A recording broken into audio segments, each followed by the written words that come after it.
L'agriculture, clé de la transformation économique en Afrique. Saviez-vous que l'agriculture peut être la clé de la transformation économique d'une nation?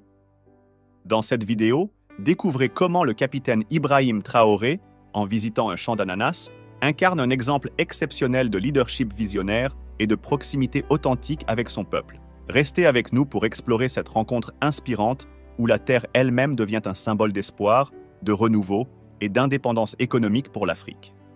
Bienvenue dans cette vidéo exceptionnelle où nous plongeons au cœur de l'agriculture burkinabé avec le capitaine Ibrahim Traoré. En ces temps de défis économiques et de pression sécuritaire, il ne s'agit pas seulement de cultiver des ananas, mais de semer des graines d'espoir, de résilience et de prospérité durable. Aujourd'hui, nous allons analyser comment cette visite dépasse une simple interaction agricole pour devenir un modèle stratégique pour un développement africain autonome. Dans un geste qui transcende les attentes protocolaires, le capitaine Ibrahim Traoré salue chaleureusement les paysans d'un champ d'ananas. Les éclats de rire, les poignées de main franches et les regards échangés témoignent non seulement d'un président, mais d'un Burkinabé profondément connecté au quotidien de son peuple. Il marche parmi eux, partage leur sol, leurs défis et leur amour pour la terre. Cette proximité humaine et sincère reflète un leadership enraciné dans l'écoute et le respect. En inspirant une confiance mutuelle, il motive la population à s'unir autour d'une vision commune d'un Burkina Faso autonome et prospère. Ibrahim Traoré nous enseigne que le véritable pouvoir ne se mesure pas à la distance entre le leader et le peuple, mais à leur complicité. Chaque interaction devient un souffle d'inspiration, stimulant les citoyens à croire en eux-mêmes et en leur capacité infinie. Lors de sa visite, le capitaine Traoré ne se contente pas d'observer et sourire. Il devient lui-même un éducateur, un vecteur de changement. Armé d'optimisme et de pragmatisme, il partage des techniques agricoles innovantes, telles que l'utilisation de charbon actif pour améliorer la floraison des ananas. Ce geste simple mais puissant symbolise son engagement à transmettre des compétences pratiques à son peuple. En outre, son approche incarne un leadership collaboratif. Plutôt que d'imposer ses idées, Traoré valorise les savoir-faire locaux tout en incorporant des avancées modernes. Son objectif est clair: bâtir une nation où chaque cultivateur devient un acteur stratégique du développement économique. En apprenant ensemble, Burkinabé et leadership fusionnent pour poser les bases d'une autosuffisance agricole durable. Cette interaction résume une philosophie essentielle pour toute l'Afrique. Le développement commence par des connaissances.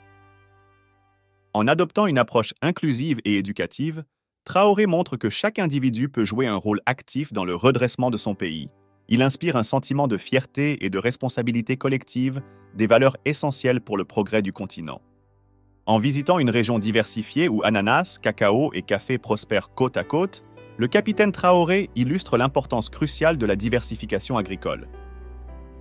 À une époque marquée par des crises économiques mondiales, renforcer cette variété de cultures devient une solution stratégique. Chaque plante cultivée n'est pas seulement une source de revenus, mais un symbole vivant de résilience et d'ingéniosité locale. Grâce à cette approche, l'agriculture burkinabé commence à répondre aux besoins locaux tout en réduisant la dépendance envers les importations étrangères. Traoré reconnaît que cette autonomie économique est la clé pour briser les chaînes de l'instabilité financière. Ce modèle de diversification ne se limite pas au Burkina Faso. Il représente une feuille de route pour toutes les nations africaines cherchant à exploiter leur immense potentiel agricole. Le message ici est puissant. L'abondance existe déjà sur le continent. Chaque sol africain regorge de possibilités inexplorées. Ce qu'il faut, ce sont des stratégies concertées pour valoriser les ressources locales, améliorer les techniques agricoles et promouvoir des modèles de coopération économique. Traoré démontre que les fermes, aussi modestes soient-elles, peuvent devenir des moteurs de croissance régionale et même continentale. En soulignant l'importance de renforcer la production locale, Ibrahim Traoré met en lumière une vérité fondamentale.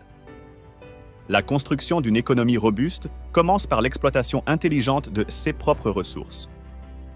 Sa visite dans ce champ d'ananas est bien plus qu'un simple déplacement présidentiel. C'est une déclaration d'indépendance, un appel à refuser la dépendance économique qui freine depuis longtemps le développement africain. Chaque ananas planté et récolté dans ce champ représente un rêve collectif, celui d'un Burkina Faso capable de subvenir à ses propres besoins. Le capitaine Traoré invite ses compatriotes, jeunes et anciens, à contribuer à ce mouvement. En investissant dans l'agriculture, il investit dans l'avenir. Ce modèle envoie également un message au reste du continent africain. L'autosuffisance est non seulement possible, mais impérative. Il ne s'agit pas simplement de survivre à court terme, mais de prospérer à long terme en réduisant les vulnérabilités tout en augmentant la valeur ajoutée des produits locaux. À travers cette visite simple mais symbolique, Ibrahim Traoré lance un message aux autres leaders du continent. Le véritable potentiel de l'Afrique réside entre les mains de ses enfants.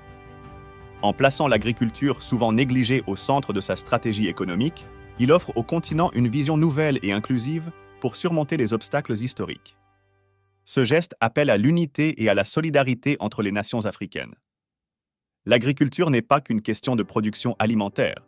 C'est une opportunité de renforcer la sécurité alimentaire, de créer des emplois et de bâtir des économies résilientes. Traoré exhorte ses pairs à abandonner les approches fragmentées et à adopter des stratégies collectives. Il s'agit d'un message d'espoir qui transcende les frontières du Burkina Faso.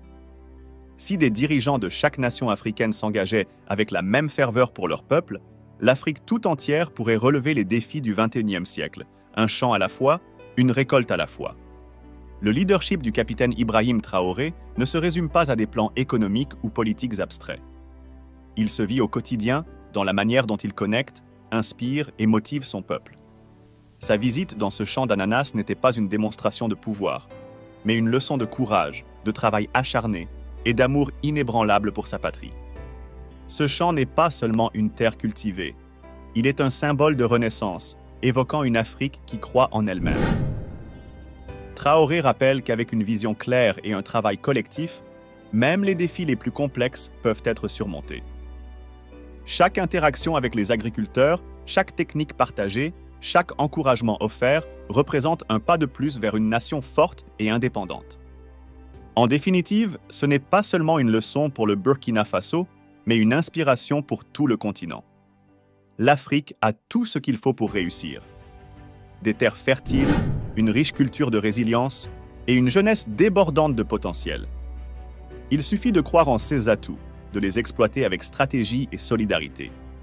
Ensemble, tirons les leçons de cet exemple et bâtissons un avenir où chaque nation africaine pourra se tenir fièrement sur ses propres pieds. L'avenir est ensemencé. Cultivons-le avec passion et détermination.